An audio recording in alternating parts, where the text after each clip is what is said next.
маслиҳатҳои тактикии дифоӣ ба анҷом расиданд. вақте ки сухан ба саҳобии эрони табор Салмони Форсӣ Аллоҳ аз ӯ розӣ бод дода шуд, ӯ пешниҳод кард ки дар наздикии Мадина хандақ канда шавад. ин фикр ҳамаи ҳозиринро ба ҳайрат овард.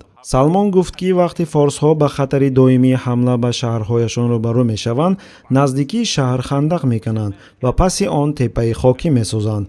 ин гуна сохтмони дифоӣ ҳамла карданро бисёр душвор ва дифоъ карданро осон мегардонад. агар лашкар теъдоди ками камонвар ва посбон дошта бошад ки омодаанд ҳар касеро ки кӯшиши убур аз хандақ кунад баргардонанд. дифоъ аз пушти хандақ ва теппаи хокӣ ба маротиб осонтар аст нисбат ба рӯбарӯ ҷангидан бо душмане ки шуморааш чандин маротиба бештар аст. агар хандақ канда шавад ва паси он теппа бунёд гардад, пас ҷанги рӯбарӯи ду артиш ва даргирии дохили шаҳр нахоҳад буд, хусусан ки худи Мадина девори муҳофизатӣ надошт.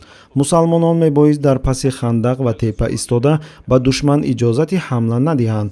хандақ ба монеаи асосӣ табдил меёбад ки намегузорад артишҳои зиёд бо ҳам вориди даргирӣ мустақим шаванд.